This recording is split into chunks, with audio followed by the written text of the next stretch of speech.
E aí, pessoal, tudo certo?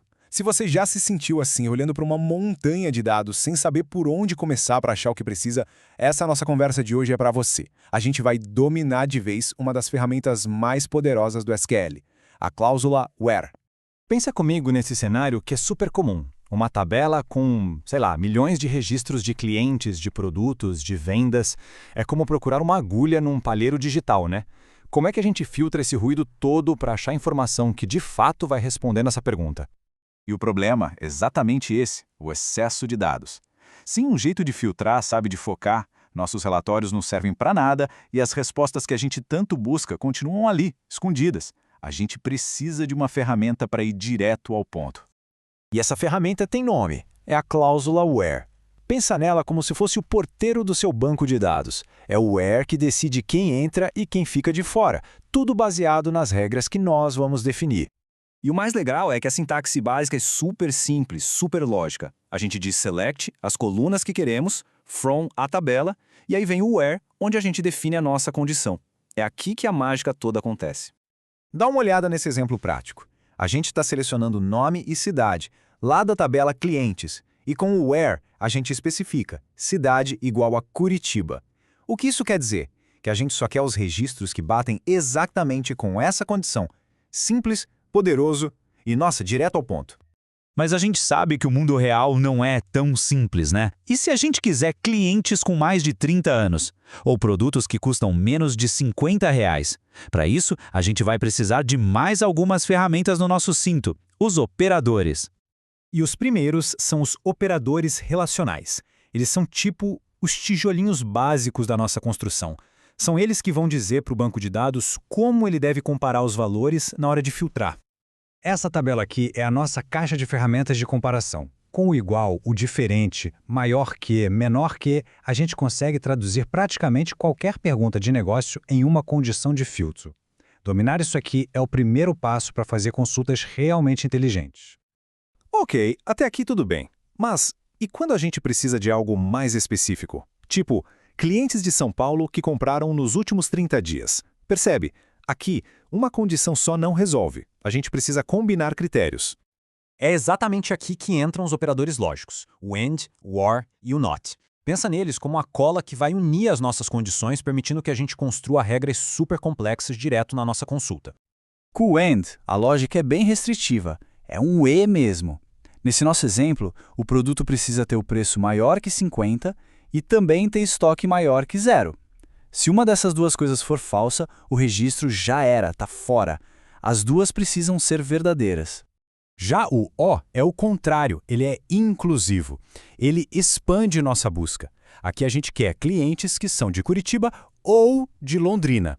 Basta que uma das duas condições seja verdadeira para que o registro entre no resultado. É aquela lógica do qualquer um dos dois serve para mim. Bom, agora a gente chega num ponto que é crucial e que, olha, pode causar uma confusão danada se a gente não prestar atenção à ordem que o SQL avalia essas condições quando a gente mistura os operadores. Dá uma olhada nessa consulta. A gente está buscando alunos com nota maior ou igual a 7, ou com nota maior ou igual a 5 e frequência acima de 80. A pergunta de $1 milhão é o que o SQL faz primeiro, porque a ordem aqui muda completamente o resultado.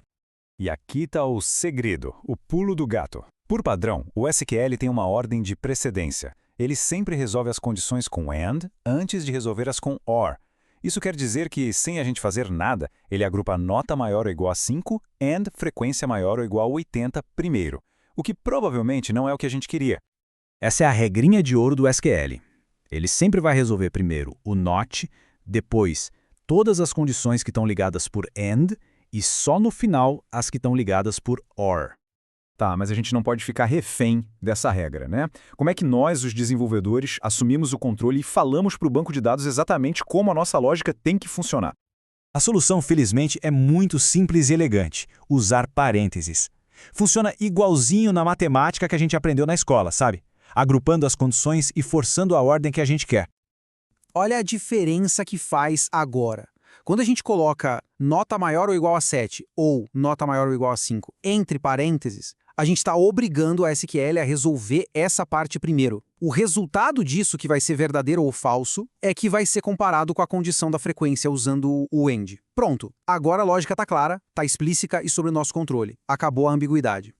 Esse exemplo aqui é perfeito. A gente está buscando pedidos que atendam a uma de duas condições, ou o valor é alto, ou a cidade é São Paulo, e que, além disso, obrigatoriamente, tenham o status entregue.